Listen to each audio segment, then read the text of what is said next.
Right, afternoon. Welcome to Live with Shropshire Lad for some arts and crafts this afternoon. A little bit different to my usual um, live show. It's generally cooking. We're going to show you today how to make a smoker out of a cardboard box. So, got a standard box here, which is actually a Kadai Fireballs box. Building it on top of a Kadai Fireball. So big up to the Kadai Fireballs for the gift that keeps on giving. But yeah, really simple this is. The idea generally of cold smoking, which is this is going to be obviously hot smoking, is what you tend to do on a barbecue where you turn it into an oven and you cook the food. This is about cold smoking. So I'm going to smoke some cheese. Now if you were to try and hot smoke cheese, obviously normally like cheddar for example, it would melt. So you wouldn't want to do that. So anything like if you want to smoke cheese, butter, fish, you need to have a cold smoker. So that's what I'm going to show you how to build today.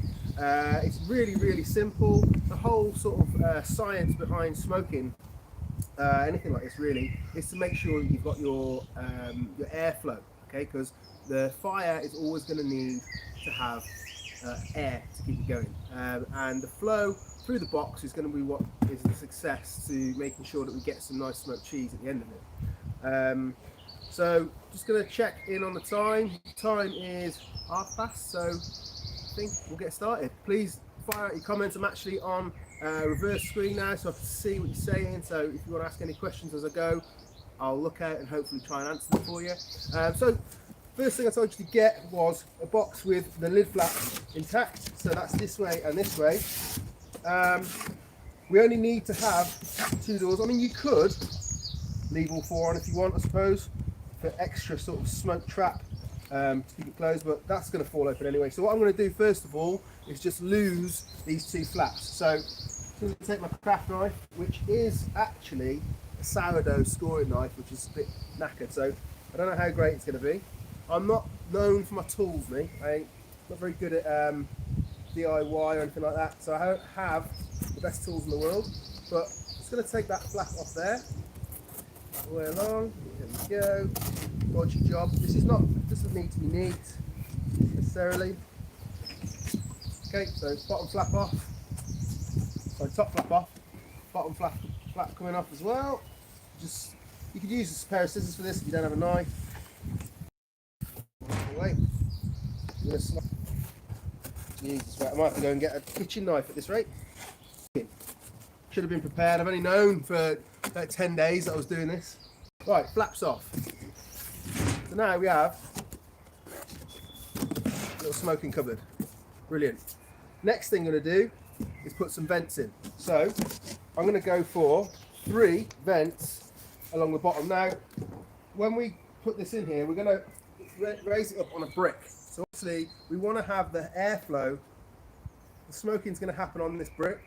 We want to have the airflow just sort of level really with the brick. So if I just turn this back around to like this, like so, I'm going to pop the brick in. So I know roughly I need to be placing my holes. We're looking at the brick there. The holes are going to need to be kind of here and here, just above the airflow. So I'm just going to cut out, turn that round so you can see what's going on. I've lost my knife. Where's my knife gone? What have I done with that? Here it is. Right, so airflow holes. So you want to be just putting in not too much because we don't want the smoke to escape. Okay, so you're probably going to go for a couple of centimetres long, say 3-4 centimetres along. Okay, and about 1 down. So just a little slot really along the side, like so. And then pop that out if you can.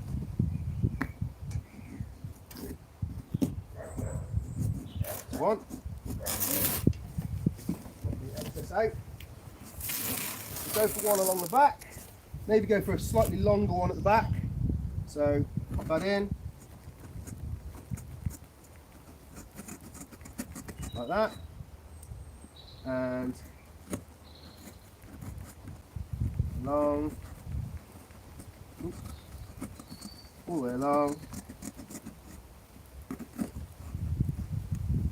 Doesn't have to be neat, unless of course you want to keep this forever and show it off to your mates, but it is very much just a practical smoker. There's actually more flaps inside here that I need to remove. You'll see that. So inside here, you could either, oh no, we're going to take these out. So these flaps need to make sure they're gone, so that is actually an airflow hole in the middle. You can just about see shining through. I'm just going to take those out as well. I'm going to put the box down to do this. Just take those out just so that the airflow can get past them. Perfect. Or a box cutter if you're in the States. I know that from watching Breaking Bad when Gus does the whole neck cut thing. That's probably my favourite scene in the whole thing. Anyway, bit sick. Right, third hole on this side then. Check out the rope. There we go, along there. So we want to have more airflow going in at the bottom than at the top, really, because that's going to then create a bit of a roar. And we're also not going to lose too much of the smoke at the top, which is going to flavour the food ultimately. Okay, that's going to pop out. Good, right, excellent. Now, so we just need one hole towards the top, or in the top of the smoker. So I'm going to put one square hole, not square, rectangular hole, slightly bigger than the others, but there's only one of them, so I want that to be the main draw. Pop that out, job's a good one. Right, so now we have all the vents in. Next thing we need to do is getting these dowels. So these two dowels, or canes, are basically going to go through the box, out the other side like that, either side, so that you can then this grill tray can sit on top of them. So in order to make sure that it's level, use your tape measure. So I'd say you probably want this maybe about, let's say, 15 centimetres from the top. So we're going to go 15 there, make a little mark. I haven't got a pencil with me. This would be better with a pencil. I'm just going to mark that off. 15 centimetres across on that side. Oops. Oops.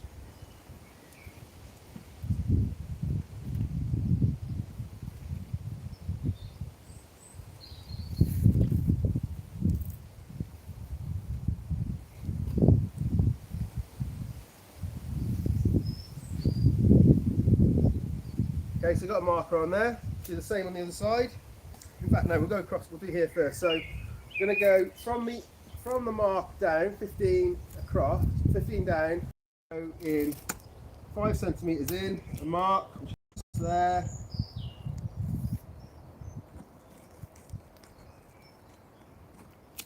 Oops, I didn't even do it on the line, idiot. Right, so you obviously do it on the line where your 15 centimetres down mark is. So I'm going to put a cross in there, the first dowel, come across this way, there's my mark, across, then just going to go across in there, and that cross with the knife should be enough for you to push in the dowel. And do the same on the other side. So 15 centimetres down.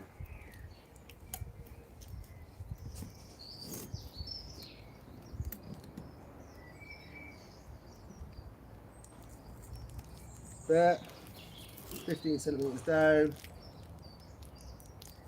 there,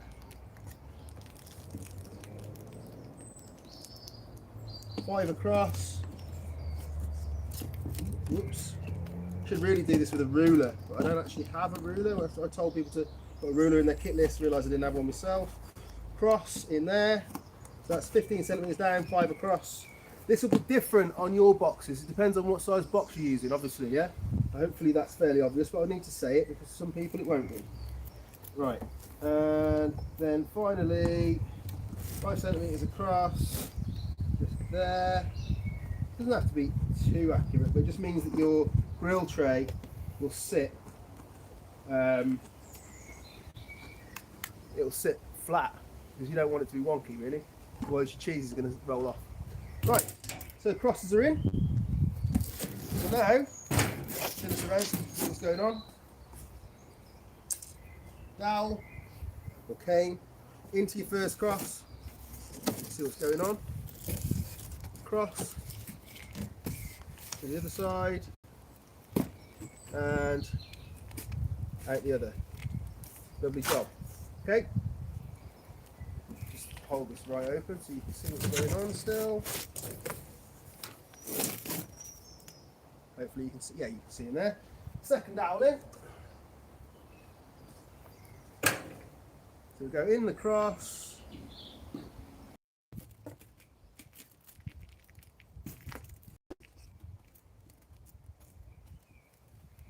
I should really be looking now. Feed this in from the inside. There we go. There we go. So now we've got our grill tray. Really, really simple. Okay, so you can all see what's going on there. I'm going to shake out the excess from there. Happy days. Right. And now take the grill tray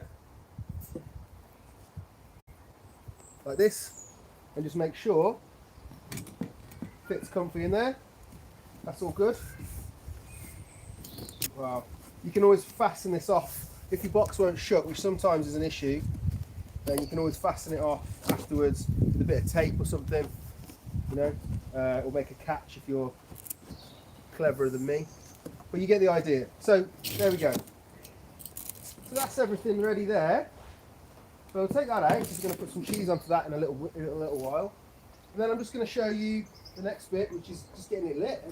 And it's ready, really. It's really simple. So I have basically here, I have got two different, this is like a homemade tinfoil tray, really simple. Put a couple of holes in the bottom. If you use your craft knife in the one corner, you can just sort of make some holes so that you can get this lit. Okay, I'm going to use the homemade one, or you can buy one of these, which is like a little kind of mesh tray that you just put your sawdust in. So it's a little bit windy out here, so I'm going to just try and do this inside the box.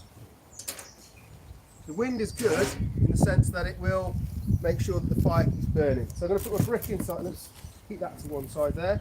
Put my brick inside, okay, in the middle, and then we're going to try and light the sawdust. So put the sawdust down. So get that candle lit. You might find it's easy to get this lit indoors, but as soon as it's smoking, you need to get out. So I'm going to get that going. Candle going there, and I'm going to get my foil tray and just fill it up with sawdust. Try and put your finger over the hole you made. Hold the bit where you've made the hole over the flame until it starts to smoke, which might take a little while. And once it does smoke, take the candle out because it's lit, and then you can drop this. I'm going to show you in a minute. I'll get this going later and keep you waiting. But once that's smoking, you drop that onto your brick. Then you can simply get your tray like so in. Halloumi cheese, smoked halloumi, is one of my well, something I'm known for doing on pop-ups and things like that, but it's absolutely delicious. What I would say is slice it up beforehand, like I have, okay, and let some of the water drain off and wait until that cheese feels dry to touch, because I made a mistake before now where I put it in when I first sliced it, and then it drips down onto your sawdust because it's still wet, and then once it's wet, obviously the sawdust doesn't burn, your smoker goes out, your cheese doesn't smoke. So it's fairly obvious, but you know, I thought I'd tell you anyway. Okay, also the other thing you can do is try to position the cheese around so that it's not directly over the fire. So you can move it to do it to the sides, like so, either side, the front, the back, and then you've got less chance of the cheese dripping down and causing you problems with fire. Okay, put some along the front there, one in the back. I think I've got some cheddar as well.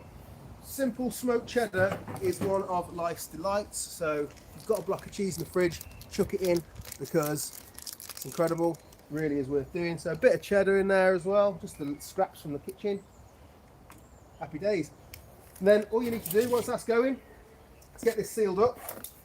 Leave it for around about 4 hours. Later on in the day, especially this time of year, is better, because obviously if it's 25 degrees outside or 20 degrees outside and you're there with cheese sat in the box for 4 hours, it's going to come out pretty nasty and sweaty. So cooler outdoor temperatures are much better for cold smoking. Put some butter in there. Oh my god, smoked butter will blow your head off. It's insanely tasty. Like, so simple, a block of butter. But again, you know, if the temperatures are getting too warm outside, that's going to melt. It's going to get nasty. It's going to go. Oh, I think you might have lost me there. Right, yes. Smoked butter. Get it all in there. Hi, Rob Morrissey. Big up to yourself. Thanks for tuning in. Yeah, get your cheese smoked, guys. It's literally, everyone's got the stuff you need here, surely, to make your own little cold smoker, and it will change your life. It's incredible. Right, I'm gonna get this going. I'll probably drop a picture onto, or a little video of it once it's going, on my Instagram and onto Facebook later on. Bad news is I'm not going to be doing my cookout on Friday this week, just because it's a bank holiday. I need a break, but no, I'm not having a break. What I'm doing is running a kebab shop for my house, so I've got a lot of prep to do. It's going to be collection only, contactless, don't worry about any of that. It's all above board.